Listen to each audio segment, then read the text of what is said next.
you've interned at 2 Sigma, at Google, as a software engineer, and as a PM. You've done all these things that are conventional industry experience, yet now you run a nonprofit. How has that impacted you in how to run a nonprofit? That background and experience, it's just by default, it influences the way I approach running ColorStack or doing anything really. The whole idea of like writing code where you have to like make sure you are very, very clear in what you're telling the computer to do, that influences the way that I lead. What's up, everybody? How's it going? Today, I am joined by a very exciting guest. His name is Jehron. He is a good friend of mine. He has interned at Google as an engineer and as a product manager in the past. He currently runs a nonprofit called ColorStack. We've worked together between ColorStack and Algo Expert in the past and right now. And today we're going to learn all about Jehron, his journey into tech, and what he's doing right now with ColorStack. So with that, Jehron, why don't you take 2 minutes to tell us about yourself? Beautiful. Thanks so much for having me. The background on me, the 2-minute is I was born in St. Thomas, actually, island in the U.S. Virgin Islands. Grew up in New York, though. Moved from Brooklyn over to Long Island in New York. Went to Cornell. And while I was at Cornell, found myself getting into computer science and entrepreneurship and finding ways to like mesh the two. But what actually happened was through my internships at Google, 2 Sigma, doing product management and software work, and my success on campus as a CS student, I actually found way more fulfillment from paying it forward and solving the problem of underrepresentation of Black and brown folks in tech. And so that's what led me to start ColorStack, and that's what I would hope to shed more light on today. In my personal time, I love playing video games, love playing basketball, love playing any game, actually, board games, card games, you name it. So, you can always find me whipping out a Monopoly deal or even things like exploding kittens. Okay, very cool. So before I ask you a bunch of questions about ColorStack and also your experience and your internships and all that, what were you like as a student when you were at Cornell? Like, did you know you wanted to get into tech? Were you kind of a late bloomer for tech? Like, how did it happen? Yeah, for sure. So, I came onto campus with this very like bright-eyed, bushy-tailed, like super excited to be at Cornell. It was the only school I applied to, actually. I applied early decision and really wanted to get in. And so I came in with this ambition and this idea that I would take, advantage of the time I had and not waste, any second or any opportunity to find success. And so early on, I was reaching out to like seniors. I was going to every event on campus. I was talking to companies, even as a freshman who probably was not eligible for anything. I was just trying to put myself out there and really start to network and figure out how I can make the most of my time. And so, that was my first year, had some hiccups academically, but really started to establish my academic foundation by doing well in courses like data structures and discrete math, and learning more about the industry. So I quickly realized that, yes, you could do well in a certain course, but there was also this component of technical interviewing that was a little bit different. And your professors weren't necessarily teaching you about that. And so I got up to speed on that. I got the big green book, cracking the coding interview, went through a bunch of practice questions, and eventually got an offer from 2 Sigma my first summer to be a software engineering intern in their Houston office. Fast forward kind of throughout the next 2 to 3 years, I had stumbled across the underrepresentation problem through my own experience of being a TA for discrete math, as well as being an intern at Google the following summer. I just looked around and started to notice more that I tend to be the only Black employee in the room, the only Black person in certain classes, the only Black TA, and it's really started to bother me. And so, as a mentor and entrepreneur at heart, like I was trying to weave those two things together and say, how can I solve this problem, right? Like what can I do? Because it was bothering me. And so throughout the next 3 years on campus, I started to build community and mentorship and peer-to-peer support that led to increasing the representation of Black and brown CS students at Cornell, right? I was doing that while I was, getting internships. I was at Google. I was in the Cornell app development project team. I was a TA for discrete math for like 4 semesters. I was kind of in parallel becoming a successful CS student, but also trying to pay it forward and lift as I climbed, right? At the end of the day, I had to pick one thing to do at least full-time post-grad. And so it was a hard decision at the end, and we'll talk about a little bit more later, but I had found much more fulfillment from paying it forward over the course of those 4 years. So what would you say during those 4 years was the most impactful experience that you had? Like, what is the thing that made you decide truly, I'm going to go down the nonprofit route? Like, was it the fact that you had experienced the mentorship at Cornell already, the paying it forward, or was it something else? Yeah, so there's actually there's two moments, I guess. There was or experiences. There was one experience that led me to that gave me the conviction that I wanted to pursue ColorStack, right? And then there was another experience that led me to basically figure out how I would execute on that and make it happen. So the first experience was running an organization called Underrepresented Minorities in Computing, URMC, at Cornell. And so that's what ColorStack, what birthed the idea of ColorStack, right? That was the community, the club that I built at Cornell to solve those problems around representation of Black and brown CS students on campus. So we did events, we did mentorship, we partnered with companies, we advocated on behalf of these students within the department. So whenever there were any issues in certain classes, I would be the one to walk to the dean's office or whatever and say, hey, we should probably change this bias training, or can we solve this problem? Can we get some funding to do this project? It was just a catalyst for change.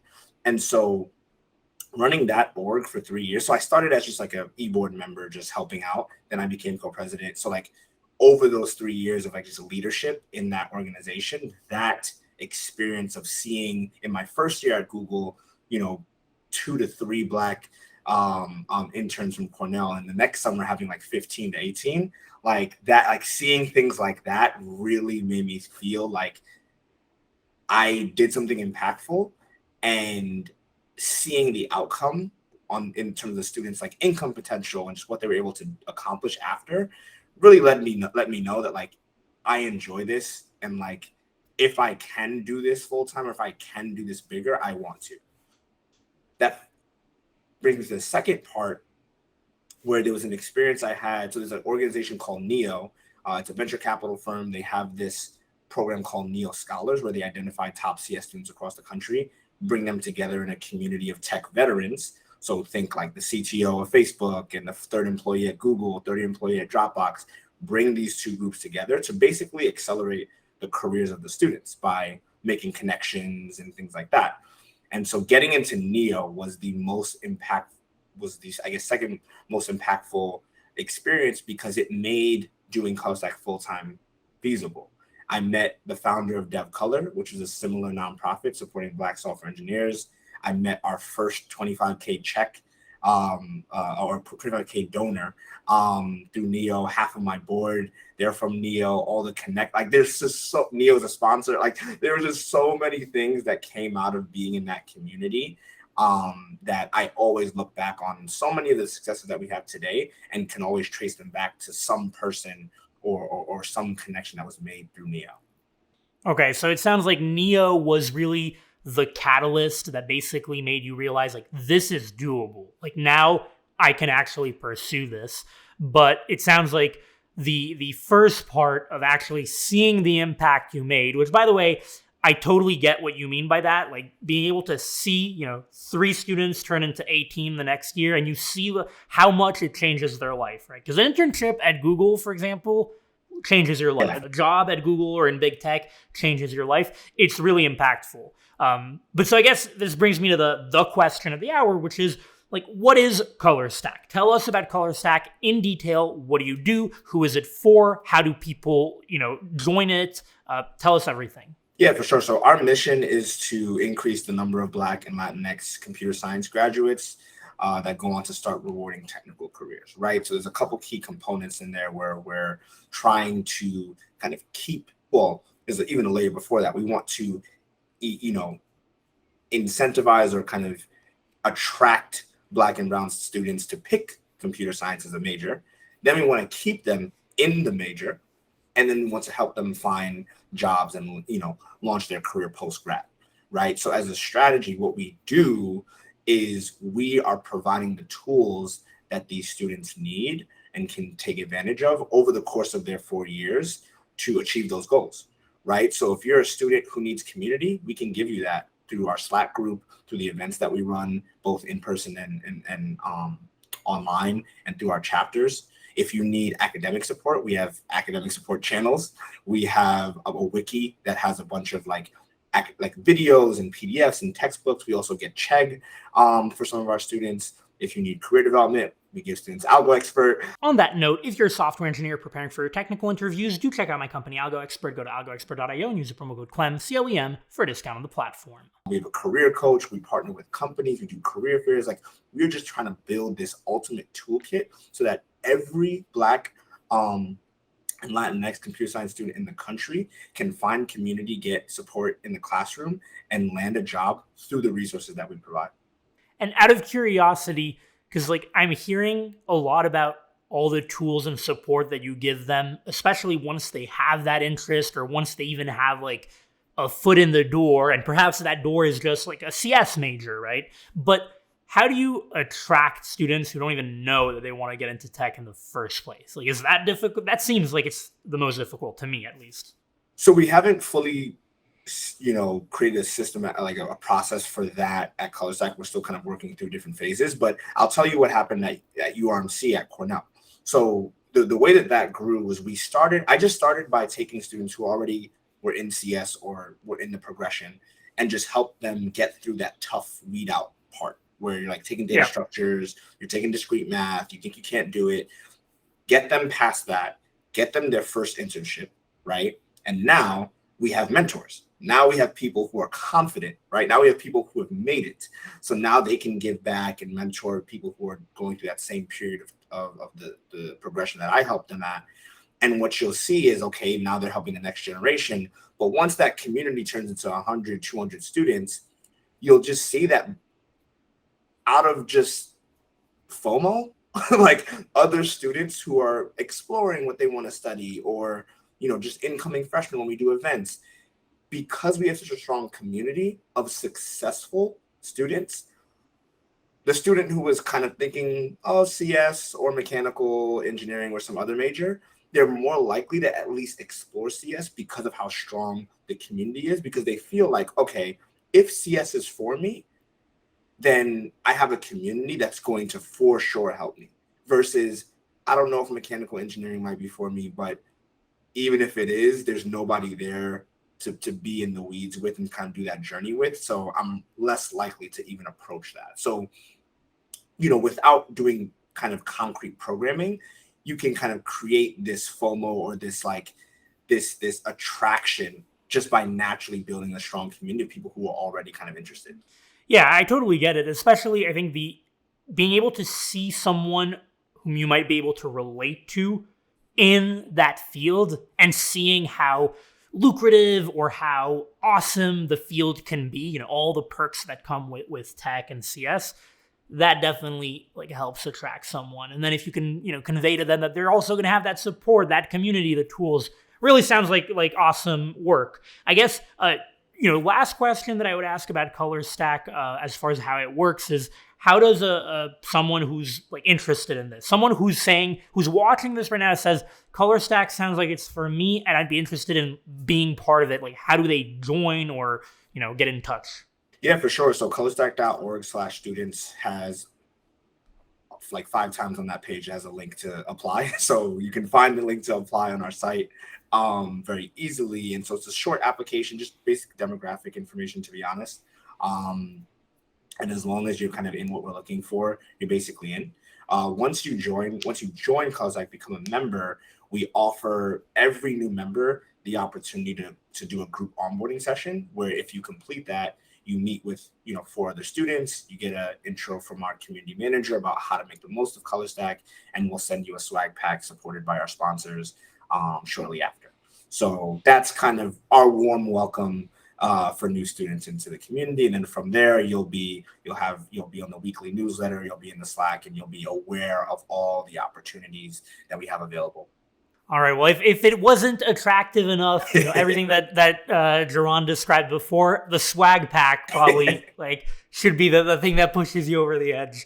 Jehron, I'm curious. You've interned at 2 Sigma at Google as a software engineer and as a PM. You've been a TA. You've done all these things that are like conventional industry experience, right?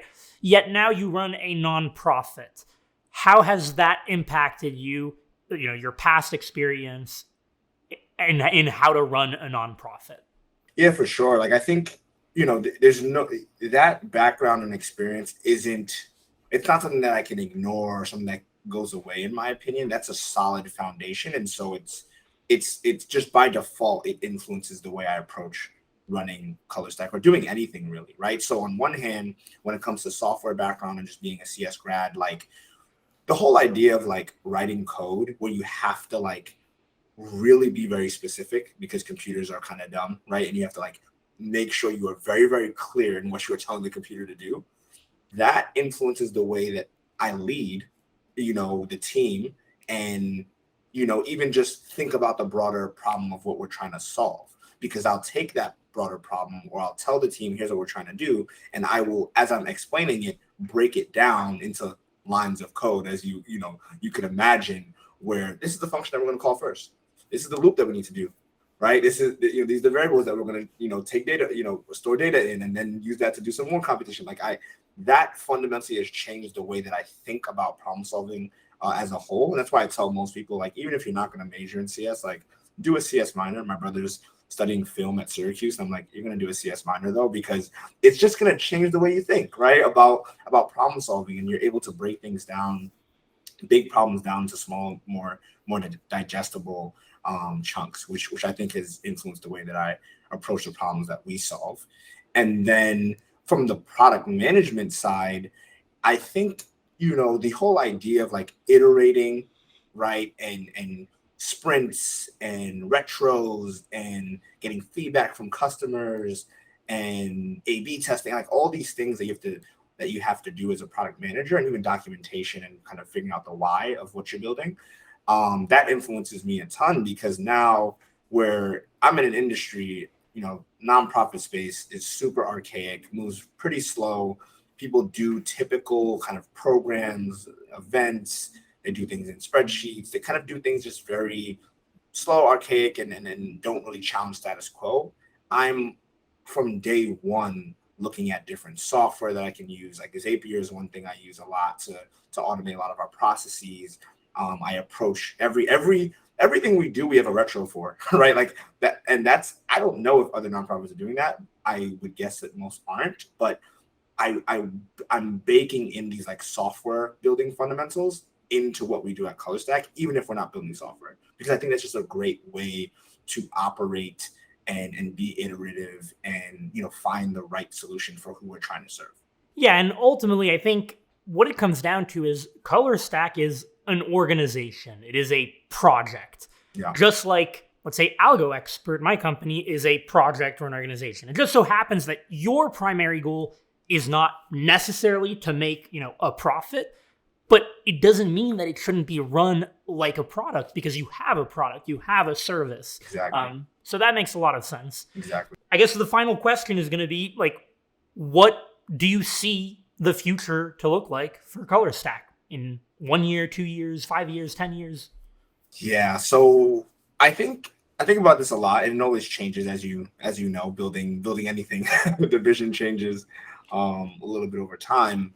So kind of like our short-term 2-year vision, I would love for us to be at around 5,000 to 10,000 members. Like, we're not just a new org anymore. It's like ColorStack exists. We have a decent alumni base. We have a decent undergrad membership. We've proven to an extent that being in ColorStack is impactful to thousands of students, where we can tell you stories, success stories.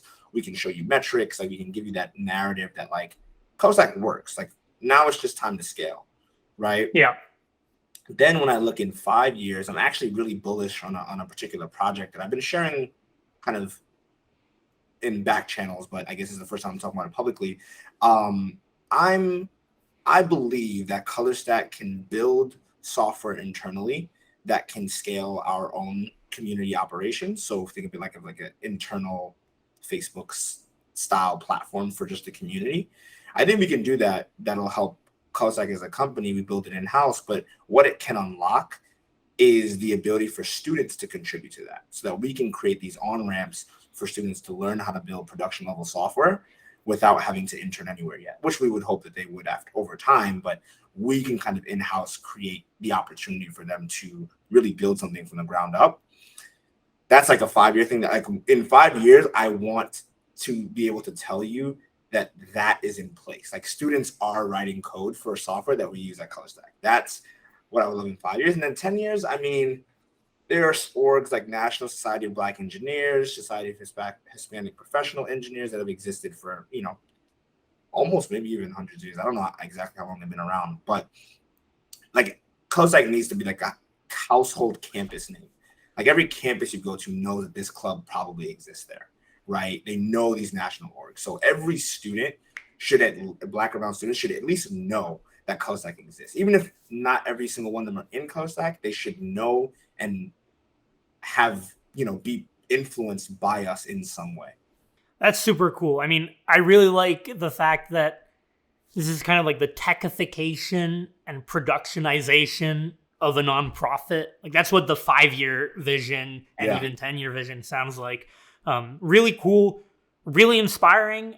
To all the viewers, I just want to say, like, I met Jehron like a year and a half ago now, when he first contacted me about like getting a few Algo Expert licenses for students. And now, like, ColorStack has just grown tremendously in that last year and a half. Now we're doing just like a much bigger partnership together and all that. So super inspiring, super cool. We're going to put all your information in the description and in the comments below. So anybody who's interested, like, go at it. And thank you so much for sharing your story, Jehron. Any last words? I mean, I'm really thankful to be here. Thankful for your partnership. By the way, most other technical interview platforms don't allow you to gift. So that is like a unique competitive advantage that you guys have.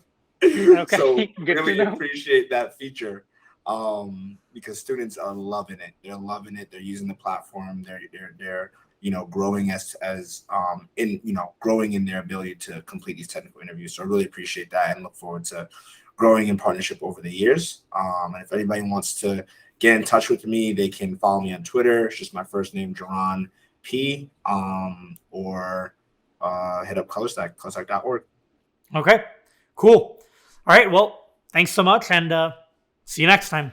I hope that you enjoyed this interview with Jehron. If you did, don't forget to smash the like button, subscribe to the channel if you haven't already, follow me on LinkedIn and Twitter if you enjoy short-form written content, Instagram if you like pictures, and I will see you in the next video.